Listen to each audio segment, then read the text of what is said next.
Welcome, welcome, welcome. Hey, Tom, how you doing? Not the smartest guys in the room. We're talking about rules of engagement. You are running a business. Act like it today. So how's life been in your world, Tom?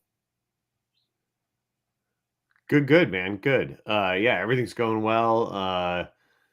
It's the day before Halloween. Last week, um, I live in kind of a little bit of a rural area. So they do a lot of they do a lot of trunk or treats around here, for kids, because obviously, when the houses are sometimes a quarter of a mile apart with, driveways are set back from the road, and, it's just not, and there's no street lights and things like that. It's not really a good neighborhood to go trick or treating in. You could spend hours walking around and only hit 5 houses and not get very much candy. So they do these trunk or treat events. So I'm, as probably some other people know, I'm a member of my local volunteer fire department. And so we hosted one for our town, at the sort of town center, the municipal buildings area, last Friday. And I've got a really cute picture of Isla. Her first Halloween, we got her a little cow costume, really just footy pajamas that have cow print on them, basically, and a little hat with some ears on it. And it was very cute. And there's a picture of her, me holding her, and she looks very sad. In the picture, she's kind of like looking over my shoulder and just kind of with her bottom lip out, looking very sad. It's a super cute picture. But anyway, yeah. So that was last weekend, and then on Saturday and Sunday, ended up spending all day in the woods, fighting a local wildfire, because we had some really dry conditions here, and ended up with a 30-something acre wildfire going in the woods, not too far from home. So ended up there with the fire department and some state agencies, and dropping water on it with helicopters and all that good stuff for 2 days straight over the weekend. So it's been busy. It's been busy, I guess, is the right way to say it. How about you? How are things going for you? Well, I'm not going to skip over a story of fighting fires without asking you a question back. So is one honorable? Thank you for doing that. One, like, where do you get water from? Do you dump something from helicopters? You just put up, you take an excavator in? Is there something we can glean from fighting fires? Go on. Yeah, I mean, so when it comes to fighting wildland fires or forest fires, there's, different methodologies for different types of fires, right? So this was probably what most people are thinking. When you listen to this, you're imagining like sort of the California wildfires, where it's these huge sort of conflagrations where the trees are fully engulfed in flames, and there's flames leaping 50 feet into the air, and all that kind of stuff. That is not the kind of fire this was. So this was a ground fire. In the Northeast, we have a lot of deciduous trees, so trees that drop their leaves every year. So there's a lot of leaf litter on the ground, and then you end up with what's called a duff layer on top of the soil. And that duff layer is basically decomposed organic material, that leaf litter breaking down, but there's a lot of air in it. There's a lot of holes. It's very sort of porous. And so what happens is, in a ground fire, is you have that leaf litter burning, the stuff on top of the ground, the dead branches that have fallen out of trees, stuff like that. But then you also end up with that duff layer burning. And so what you really have to do to stop the fire is essentially dig, right? You have to dig down through that duff layer, break that duff layer, and get down to what they call mineral soil, in order to stop the fire. Because mineral soil doesn't burn, but duff does burn. So that was basically what we did all weekend, was just digging a perimeter around this fire to stop it from spreading. On one end, it ended up getting to a roadway, and that acted as a fire break. It wasn't able to spread across the roadway because, again, it was a low-lying ground fire. A lot of the flames were, sort of 12 to 18 inches tall, so not a huge conflagration. But and not sort of as dangerous as those fast burning, large wildfires that we see, in news coverage in California. It did not get to anyone's homes or anything like that. So we were able to make sure that we saved, property, and no one's life was at risk. But yeah, it was a lot of work, and we did actually, on one side, we were able to get a mini excavator in, and able to dig a trench with a mini excavator down one side of the fire, but then the other side of the fire all had to be hand dug. Um, and when it comes to water, we did put water on parts of the fire, and so there's two ways to do it. You do it with water packs, right? So it's a backpack full of water. It's a backpack that holds about 6 gallons worth of water, and then essentially a squirt gun, right? So it's a giant super soaker, and you go around with that and you put water on hot spots. And then the other thing is, where you can, within a couple hundred yards of a roadway or an access point, we have brush trucks that are, built on 4-wheel drive pickup truck platforms. And we can get those in there, feed water to them, and then run hose lines off of them to be able to put some water on the fire that way. So we used those methodologies, using water tankers to relay water up to the brush trucks. We used water packs to actually put water on the fires directly, and we also did a lot of digging. I have one of my authors, Greg Weinberg. He just went back to in the middle of writing a book a couple months ago, and he's a coach and works with men, helping them with challenges of being a dad and things like that. In the middle of writing this book, he goes back to school, goes to the academy to become a professional fireman. So I respect you and him, but I wonder, is there a fear, like, of every fire? Is there a fear? Like, I know that's not where we're going, but I'm not going to pass this opportunity to dig in and ask you, like, I mean, hot flames that could burn you bad. Is every time you think in your heart, like, is there something? I mean, so I think it depends on the situation. I think, anybody who doesn't recognize the inherent danger is probably a fool, right? I mean, there is danger involved. Absolutely. Fire is somewhat predictable, but can change quickly, right? Wind can change direction, can push fire back on you. Especially in a wildfire, things like that. You can end up in a house fire. You can end up with fire moving through walls where you can't see it.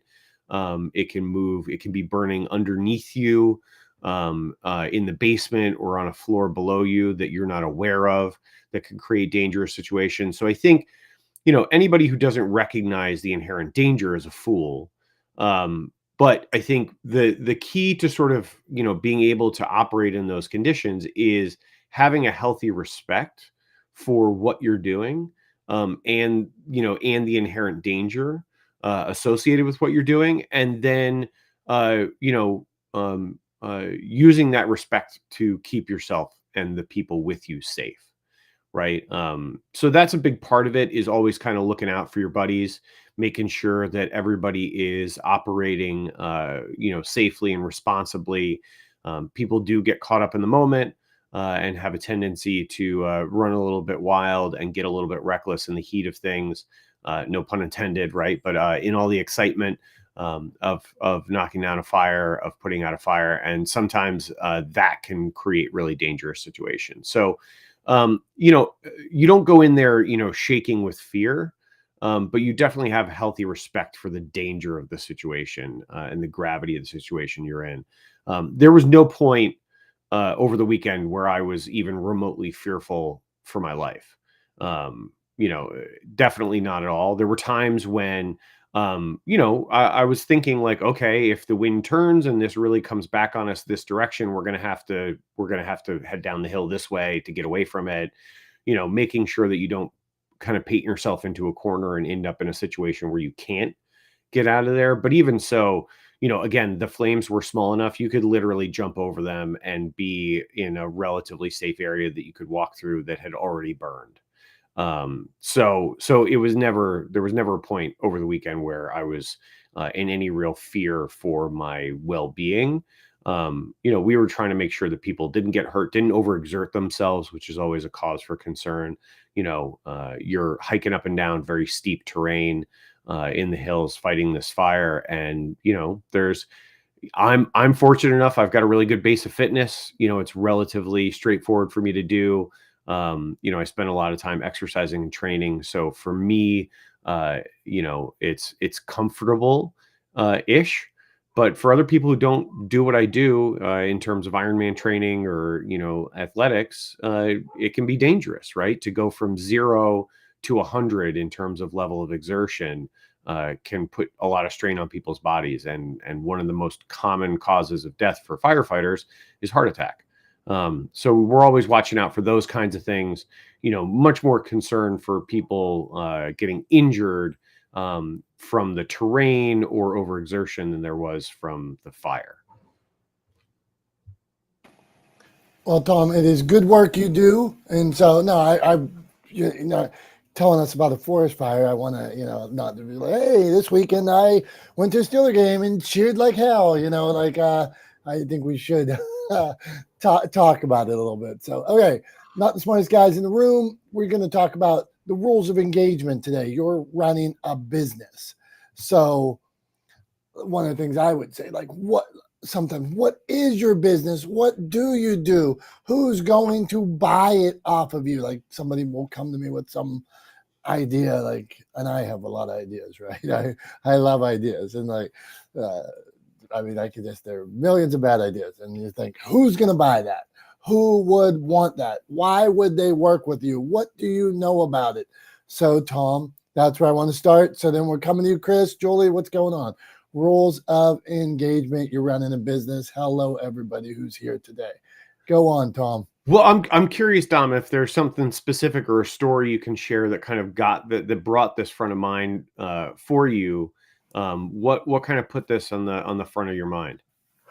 I do deal with this on a daily basis. So, for instance, an author might want to be a speaker.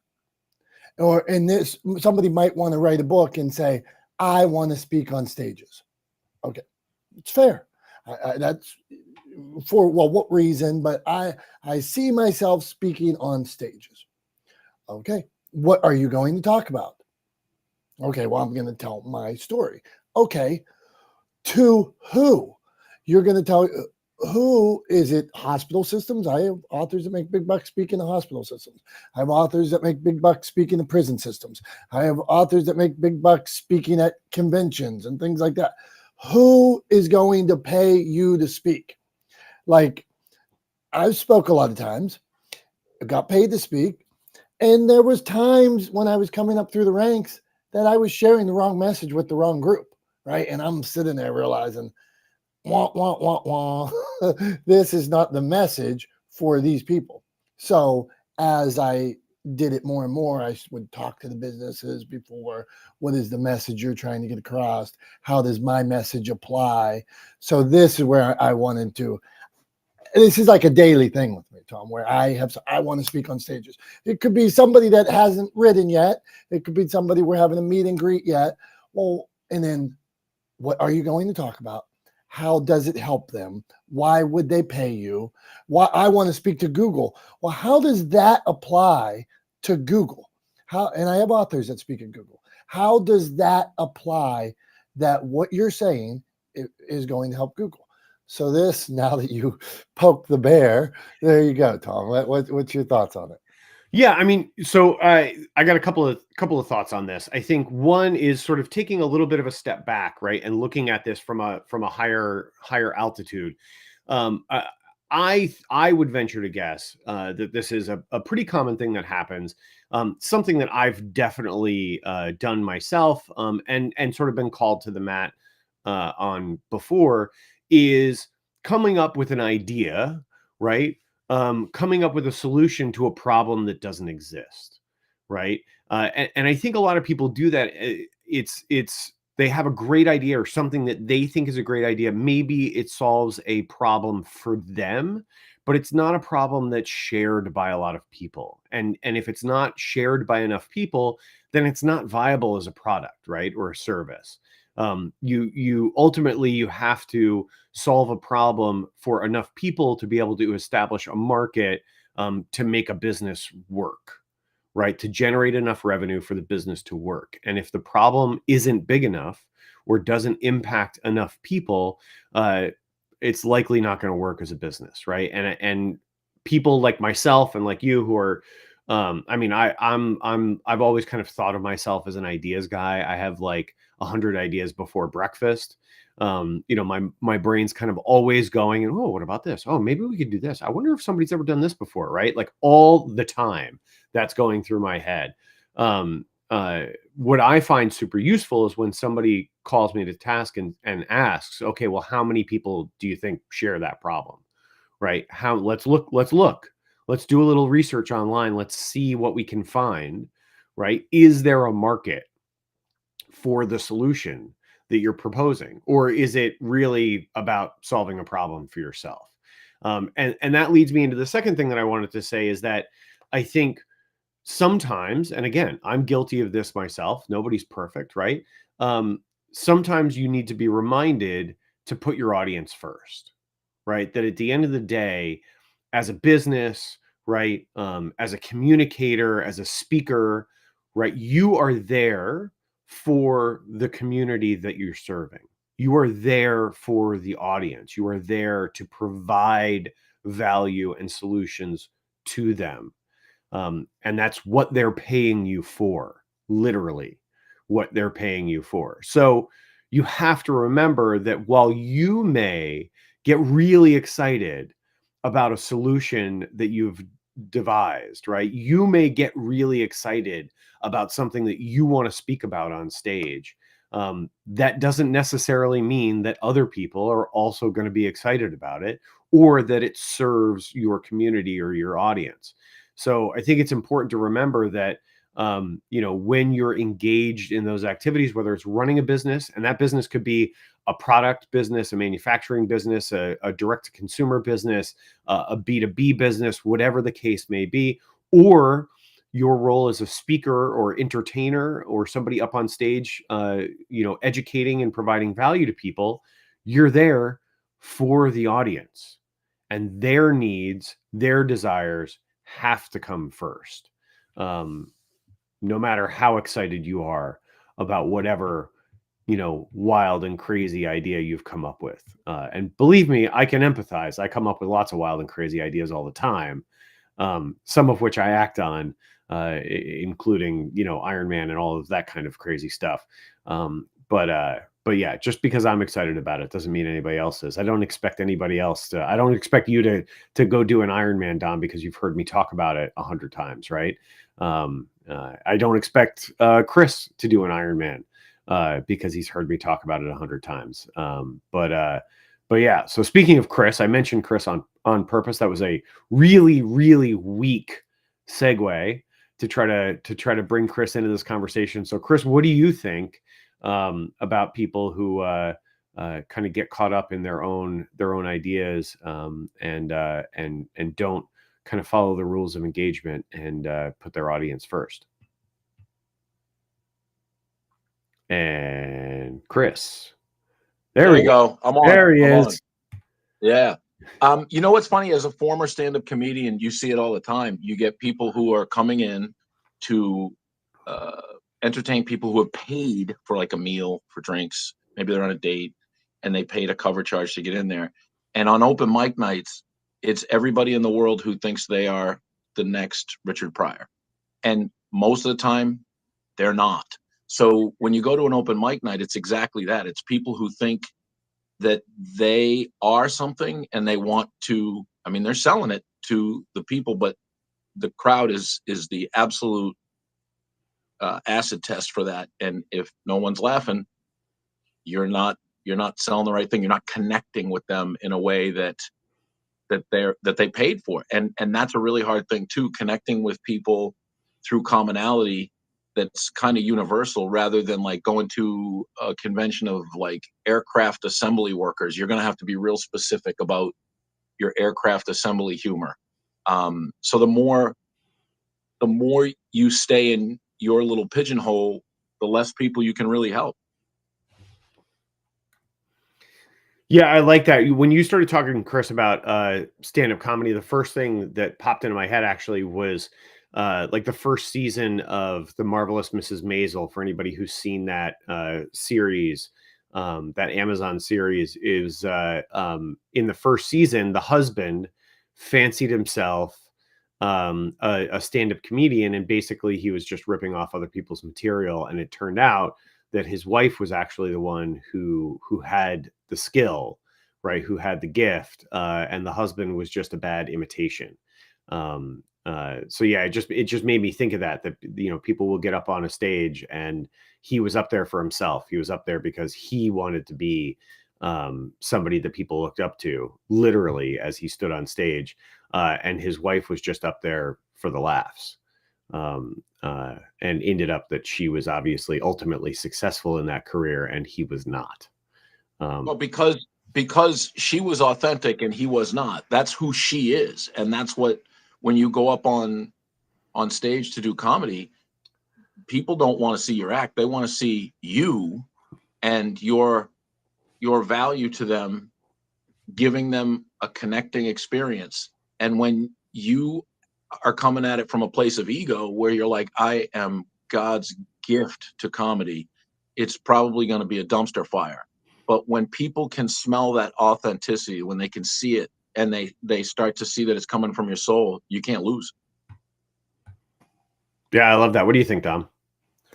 I think it's good stuff, and I'm going back to his airplane assembly plant. An airplane assembly plant needs a lot of great speakers, but you can't go into an airplane assembly plant and talk about, I don't even know, because I know nothing about what goes on at an airplane assembly plant, right? But I'm sure. I think they assemble airplanes, Dom. Yeah, well, yeah, maybe. Still doesn't mean we know what's going on there. That's right, Chris. Hey, I want to just a sidebar here. I've been drinking this coffee. You can't see it, but if you can see, it's pretty white in there today. But I'm sitting here drinking this coffee this morning, and it has two different kinds of creamer in, because one ran out and I put another one in. One was peppermint mocha, one was chocolate mocha or something like that. But what I realized when I'm sitting here drinking this is I forgot the 3 scoops of sugar today. So I'm cranky because I don't have my 3 scoops of sugar. So I wanted to say, I'm gonna sidebar here. I'm gonna keep going off, and you're gonna have to rein me in.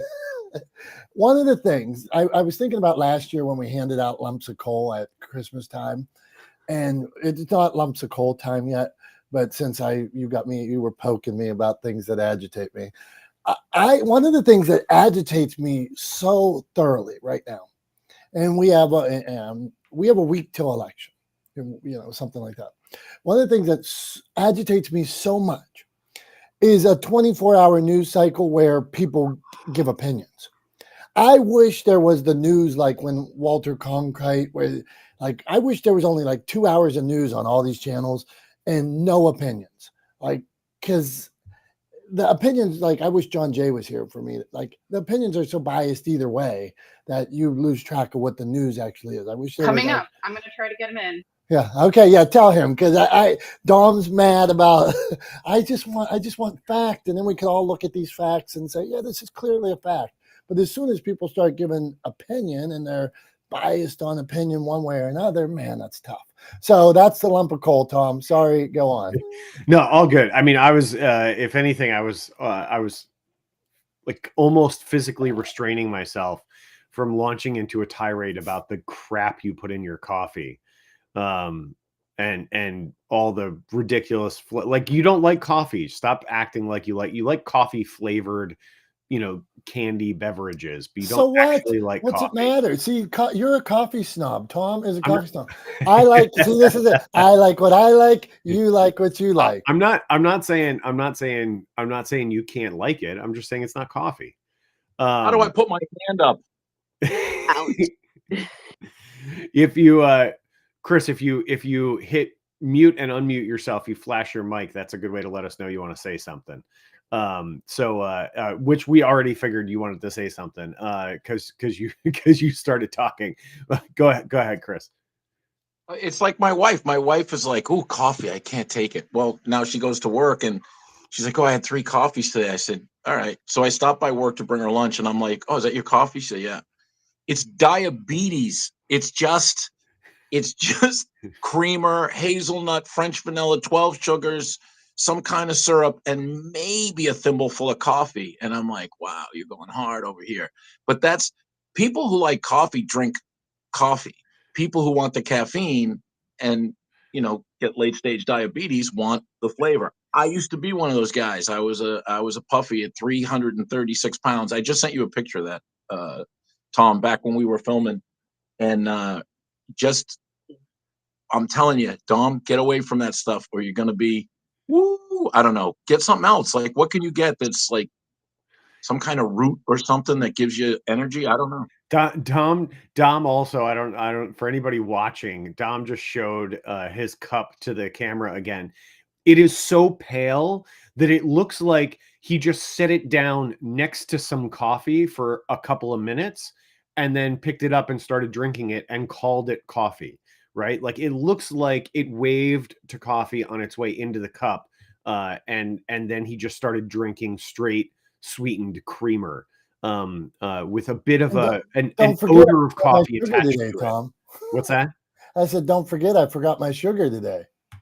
I mean, yeah. Like, look, hey, if you want candy, just eat candy, man. Like, I like, or just have a milkshake, for crying out loud. Like, just stop messing around and have a milkshake.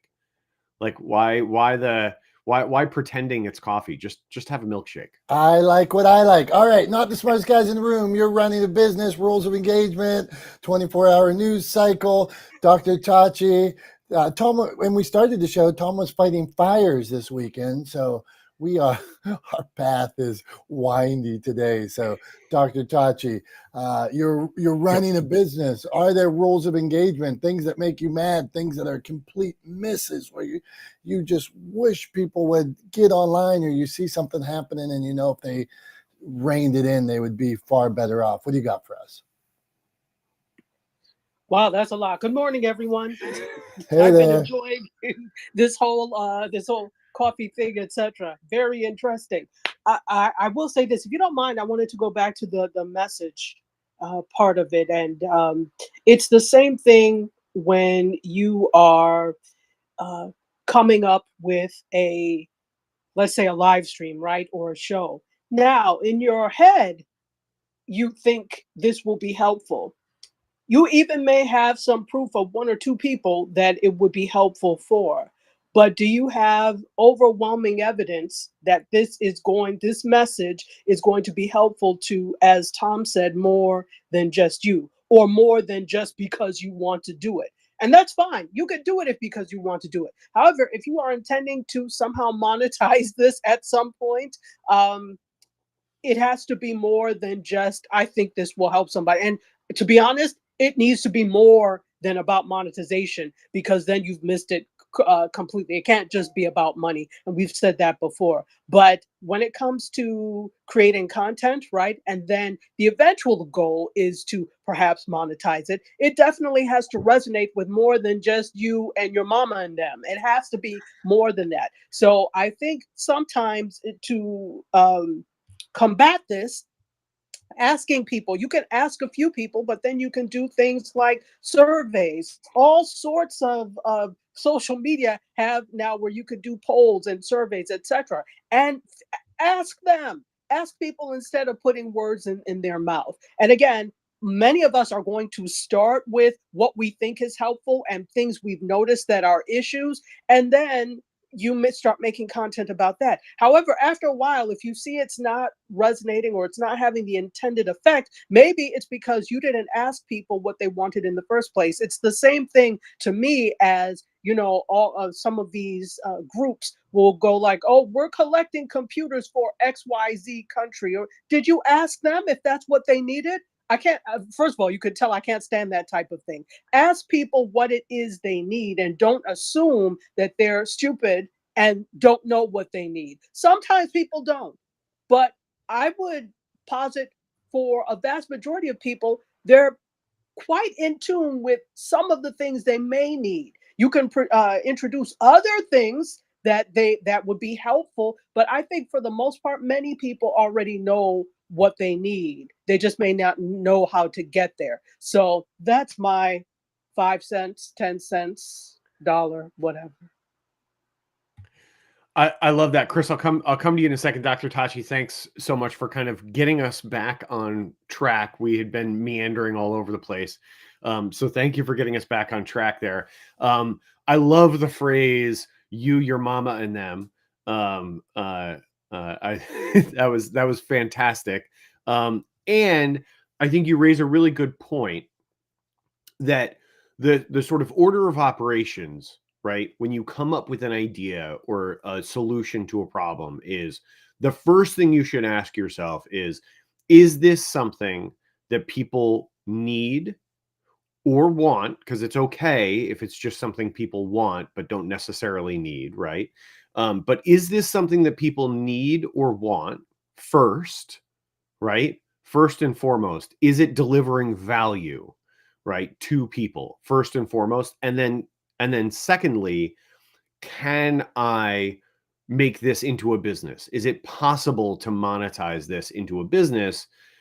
Can it be sort of, is it sustainable in a business, right? But the first question has to be, is this adding value to your audience, to your community, first and foremost? I think that's a great point. Yeah, it has to be something that appeals to a wider audience than you, your mama, and them, as Dr. Tachi so eloquently put. So thanks for that, Dr. Tachi. Chris, you had something you wanted to say? Yeah, I just on Dr. Tachi's point, I picked up a job years ago when I first had a kid as a construction. I'd never done construction before, and I was very eager to help. And somebody needed some dirt moved, and I'm like, well, how hard is it to use an excavator? And I jumped up and almost killed about 8 people. And the guy came over to me and said, hey, I appreciate what you're doing, but try not to help. And when people want to help you and they think they're in the right place, they're kind of like, I guess it's what Dr. Tachi said is, how do you know that you have value to someone that's the same value you wanted to give? Because I wanted to help, but that value was swing and a miss over there. And so with the internet now, everybody kind of, I've seen it on here a couple times where people come out and they're like, oh, I'm funny, I'm going to start a podcast. That's just not enough. I want to know, I guess, what Dr. Tachi thinks about word of mouth and people. The value comes from spreading from one person to another. Oh, did you go see Dr. Tachi? She's great. Did you go see John? He's great. And then how do you market something? Like, because to me, marketing is Dom's coffee. Caffeine is the need, but you got to market it to get people to drink it. Does that make sense?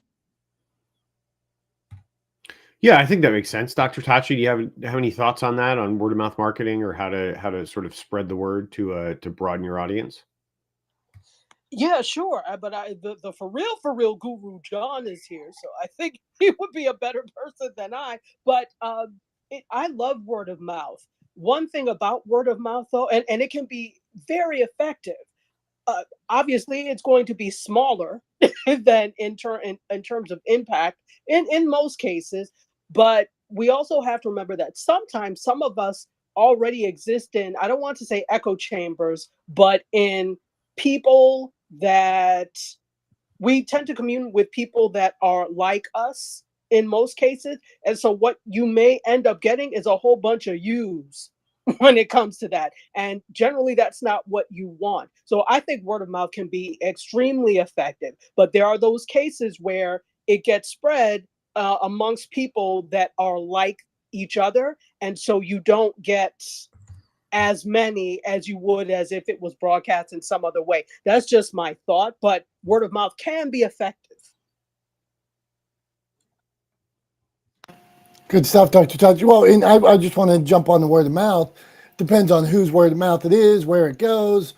Sometimes we talk about my friend Justin in here who has Justin's almond butter, Justin's the peanut butter brand. Kim Kardashian tweeted about it and said it was great 10 years ago. You know, Ashton Kutcher posted about it. It was on Oprah's Favorite Things. That's pretty good word of mouth, right? So if you get it to the right person coming out of the right, or let's say you're into biking and all of a sudden a championship biker says, wow, this is the best bar to eat or the best pack to wear on your back or whatever, then you might listen to that person. All right. So where was I going? I had aside something I wanted to tell you guys in this realm of starting businesses and silly ideas and things like that. So McDonald's has this problem with the quarter pounders recently, you know, like the onions on the quarter pounders. And I'm talking to my dad the other day, and I keep talking, he has a nursery. And I keep saying I'm going to buy a truckload of flowers, like a tractor trailer truck full of flowers. And he's never had flowers at his business. He hates flowers. You know, people don't really, the nursery is more for like the landscaping. But I keep saying I'm going to buy like thousands of dollars in flowers and bring them out. So I think this is a good idea, but I'm listening to you guys say like, I'm listening. It's not about my community. It's off message for what I do, but I still think I should buy a truckload of flowers. So I'm telling my dad this idea, and he's like, hate it. And then he goes to me, he's like, Dominic, I would rather sell quarter pounders out there than flowers. So he is not agreeing. But then him disagreeing with my idea so much makes me think that maybe it is a good idea. But then to what Dr. Tachi said, you got to listen to the community, listen to the feedback. What the hell am I even thinking about flowers for? So that's what I have to say, Tom. Yeah, I mean, fair point from your dad. I'm not sure what you're talking about with flowers or what a truckload of flowers even mean. Are you talking cut flowers? Like you trying to open? Yeah, come on, man. Bouquets? Like what are you talking about? Okay. So you want to know about my flower business? I'm going to tell you how good I did it. All right, I don't want to know details. Just to be clear, I was just wondering. Like, are you talking about flowers as in potted plants? I'm going to give you. Okay, every year in May, Mother's Day, and at the beginning of the summer, people buy flowers for around their houses, around their pools, to give to mom. These are potted plants to put around house outside. I am saying when I say a truckload, that means go to a distributor. See, Carrie Brett, she wants to hear about the flowers. Yes, I'm saying buy a truckload. So you're talking about buying like a truckload of mums or something to sell. Mums, lilies. Gotcha. Okay. Pre-potted flower pots that are big, and then selling them out there. But this is off message. Carrie's obsessed with flowers. I like flowers. We got to get off this, Tom. Well, we've got, and I want to point out too, looking at the time, we got 20 minutes left, and we've got 1, 2, 3, 4, 5 more people to get through, plus show and tell, plus a wrap up. So I just want to point that out because I think we've been a little bit meandering today. Dr. Tachi tried to get us back on task. No, it won't happen. I won't allow it. I won't allow it. So, which I was party to. I asked the follow-up question on the flowers. Is totally. I'm as guilty as anybody. So I just imagine if he had sugar. Right. That's right.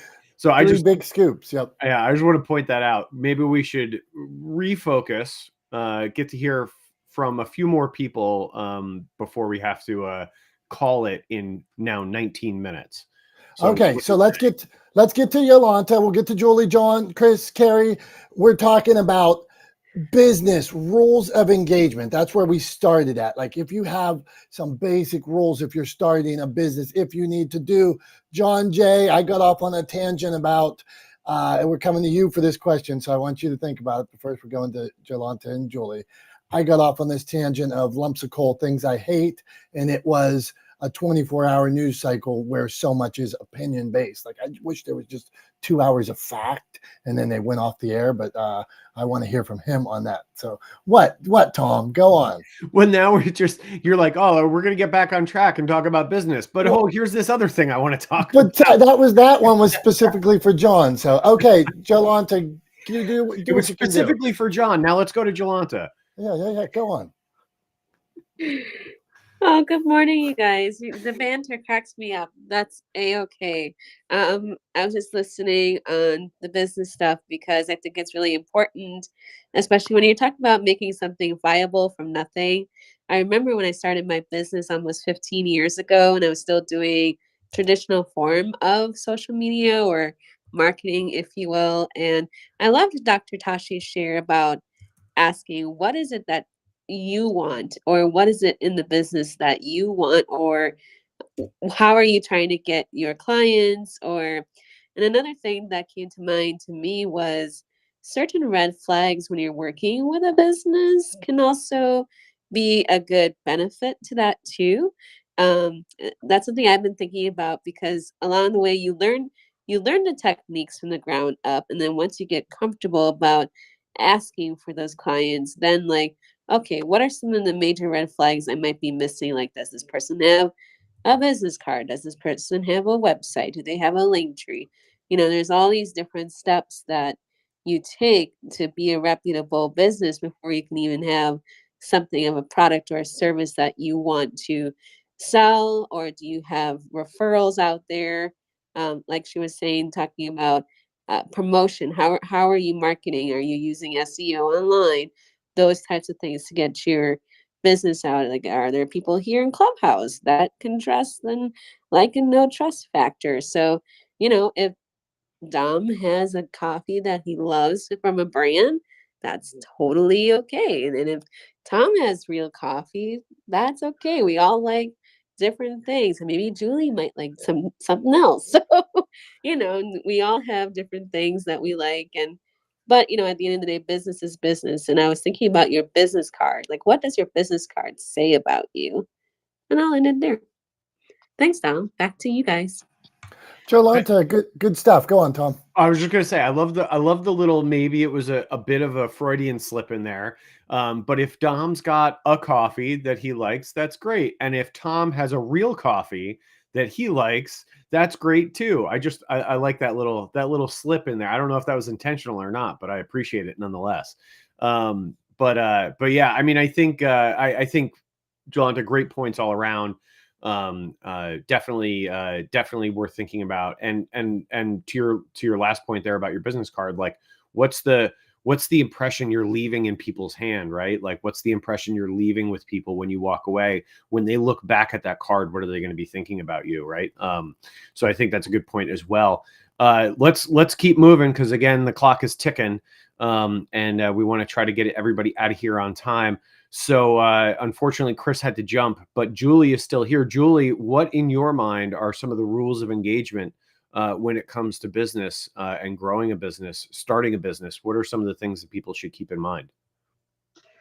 And I know we're on a time crunch, but my first and foremost rule, if you will, of engagement is showing up for other people. Don't be in it just for yourself. Do show up for other people. Thank you. I dropped the mic there. Love it. Short, sweet, to the point. Tom, what do you think? That's a good one. We appreciate you, Julie, and we do it for them. That's right. It's not about me.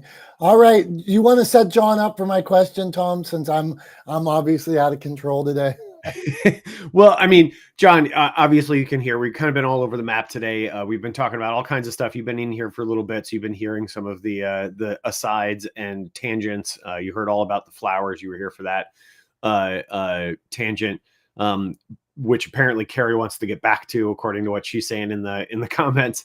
But yeah, I mean, I think, we were talking about sort of rules of engagement with business, and Dom was just saying, and I think a lot of us, just regardless of, this is nonpartisan.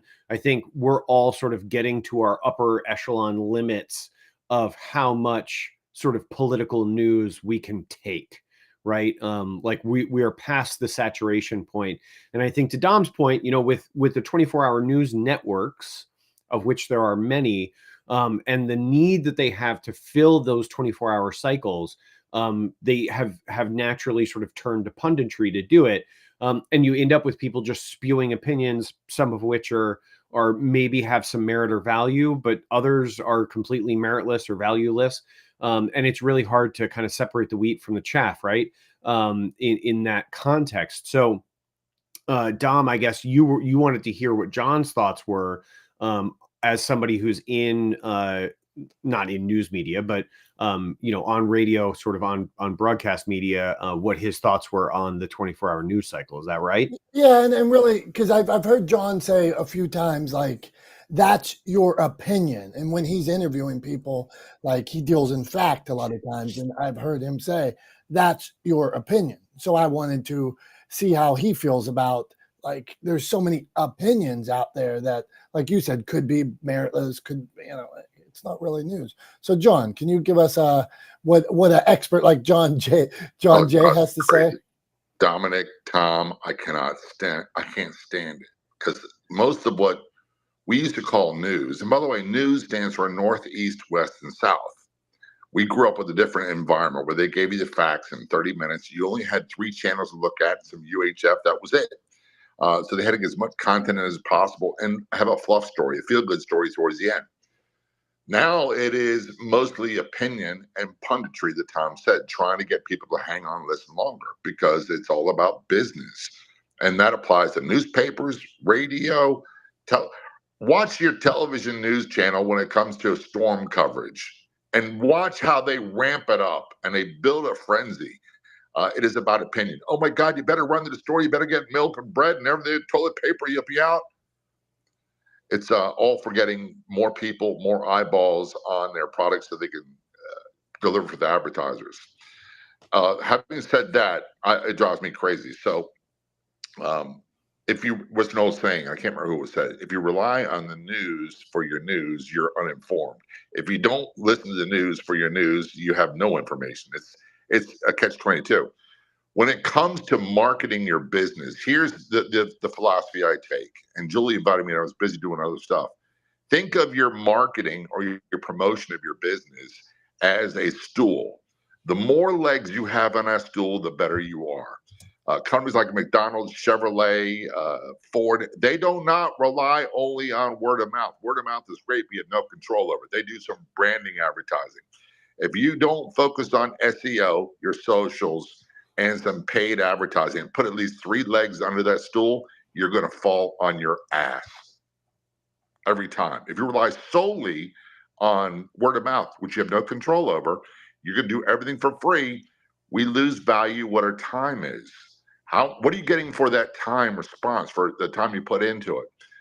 When you can get a lot more response by doing some paid advertising and not have to break the bank doing it. So the more legs under the stool you can put, 3 legs or better, 3 or 4, the better off you are. 2, you're in trouble. 1, don't waver at all, because you'll be flat on your you know what. I think that's a great point, John. The metaphor of legs on a stool, I think, is great. 3 is kind of the minimum you need. 4 is better, right? I don't know about 5. I don't think I've ever seen a 5-legged stool, but yeah, you need 3 or else you're going to fall over, right? And I think that's a great point. In terms of marketing and advertising and growing and sustaining a business, right? That you have to have multiple channels through which you're reaching your audience and growing your audience, that you can't rely on just one. So yeah, I think we've got Carrie here, and then we're going to go right into show and tell and straight into wrap up, I think, because we're late on time. So all that said, Carrie, I know you wanted to talk about the flowers. So if you want to talk about the flowers, I'm going to say go for it. We got about 2 or 3 minutes here. If you want to ask Dom a question about the flowers or talk about the flowers, who am I to say no?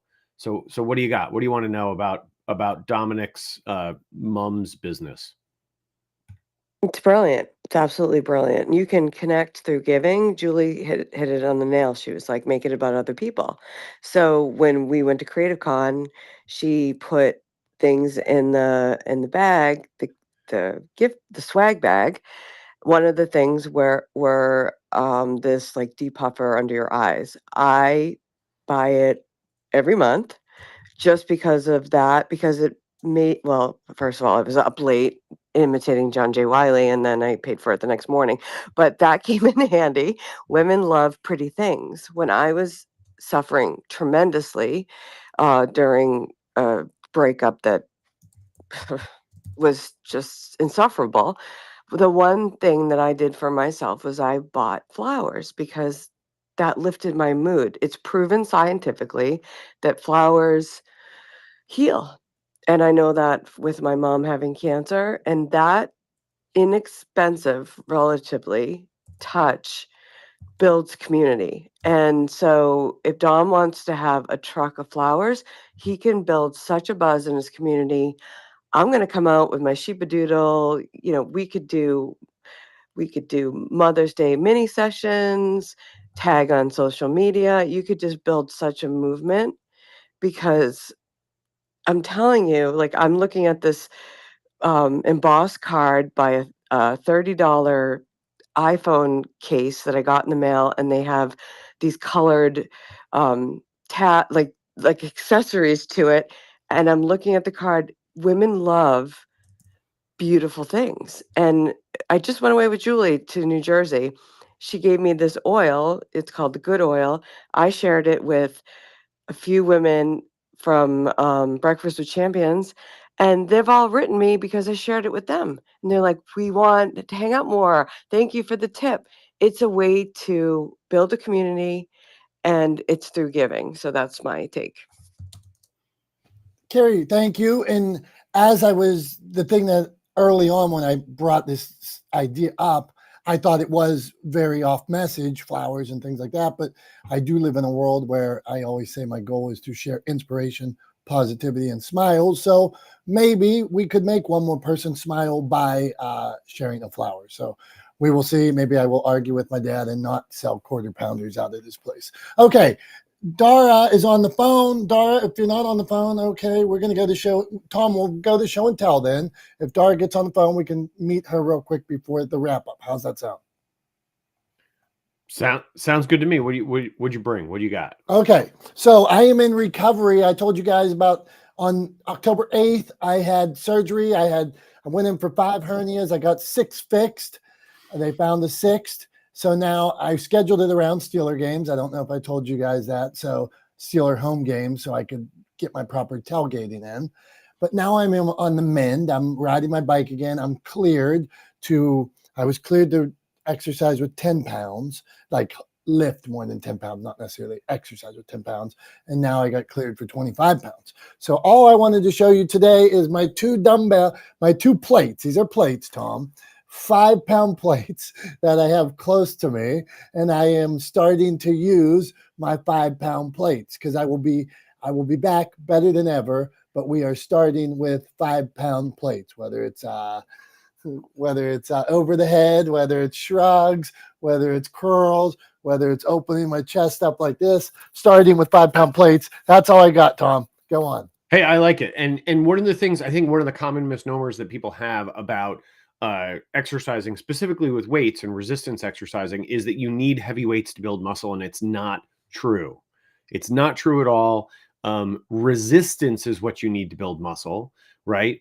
Challenging those muscles, and what actually, according to folks that actually have doctorates in exercise science, what they will tell you is that hypertrophy, or actually the stretch at the sort of extension of the exercise, is what really helps you build muscle. So sometimes it's not about the weight, it's more about the technique. And you can definitely gain muscle and build muscle with lighter weights.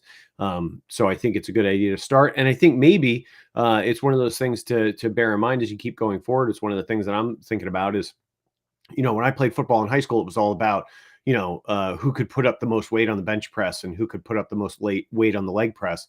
And now if I get into a gym with some weights, it's, can I, it's, how much weight can I put up for, 10 plus reps super cleanly with really good technique? That's what I'm more interested in. So we've got literally a minute here. We just did show and tell. I've still got to do a wrap up, and we're trying to get everybody out here by 10:30. So 60 seconds or less. Jason, Yeah, our friend Jason comes around. We like Jason. I check out his stuff on Clubhouse. He's a good dude. So Jason, can you give us a business tip in less than 60 seconds while Tom probably thinks about his wrap up for the first time? So what do you got, Jason? My business tip is very, very simple. What invitation are you leaving on the table that someone can actually use? Very quick. There you go, brother. It's a question you got to think about. Are you giving people invitations or are you giving them orders? That happens so often. Oh, I've got the answer for you. They start with that, or they tell you how to solve their problem. But I'm like, oh, I'm curious about what you're working with. Would you be interested? Just that frame change and talking to a potential client or customer, hey, I'm glad you're here. Can you invite them to be interested because you're interested in something that you have as a resource for them and making a profit from it? So there's your quick answer, 60 seconds or less. Thanks, Jason. Appreciate you. Thanks for being here. Thanks for stopping by today. Thanks to all of you for stopping by today. We have meandered all over the map. We've talked about coffee, pseudo coffee, people who just like caffeine versus the taste of coffee, firefighting. We've talked about truckloads of hernias. Yeah, truckloads of flowers, Dom's hernias. And in the midst of all of those things, by the way, Dom, I hope you got a 6 for $5 deal there, because they were going in to fix 5. They found a 6th. I hope you got that last one for free. But amongst all of that, weightlifting, we talked about all kinds of stuff today. We were a little bit all over the map. Sometimes it's fun to be a little bit all over the map. Sometimes it's fun for it to be a little frenzied and crazy around here, and give people a chance to talk. We talked about stand-up comedy also with Chris, a former stand-up comedian in the room. So we talked about all kinds of things today. But here's my takeaways, right? The big sort of takeaways that from what everybody said, and from my thoughts and from Dom's input as well. Here, I think, are the big sort of takeaways from the day. One, make sure you're solving a problem that needs solving when it comes to your business, when it comes to rules of engagement. First and foremost, make sure you're solving a problem that needs solving, that you're providing value by doing something that people either need or want you to do. So make sure that you answer that first, right? As Julie said, it should be about other people first. Same, definitely same thought with that. So make sure that you're providing a service or a product or something that people need and or want in their lives.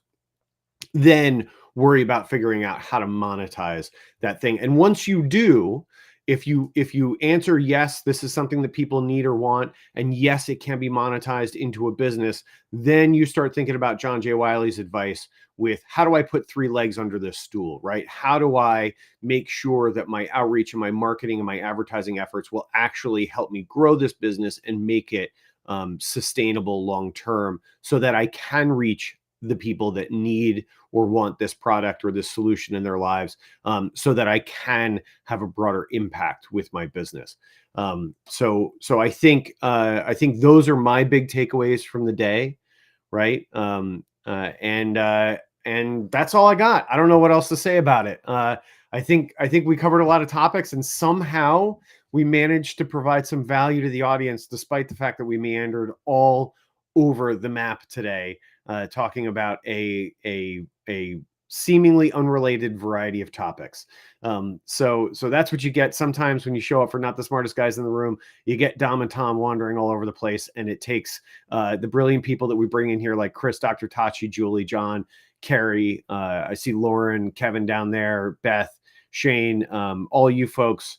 You guys are the ones that get us back on track and keep us honest and making sure that we're actually delivering some value for you guys, for our community. So thank you for being here. We appreciate you guys. We love you guys. You guys are the reason why we show up every week almost every week to do this. Don't forget, if you missed part of the show, if you want to hear us talking about hernias or firefighting or any of the other topics we talked about, you can always check us out online. You can watch the replays on YouTube, on Facebook, on LinkedIn. We're also streaming on Twitch. You can find us in any of those places, as always. And if you want to join the conversation, come find NTSG on Clubhouse. For Dom, I'm Tom. This is not the smartest guys in the room. We appreciate you guys. We love you guys. And we will see you next Wednesday at 9:30 a.m. Eastern time. Until then, have a great rest of your week. Bye-bye.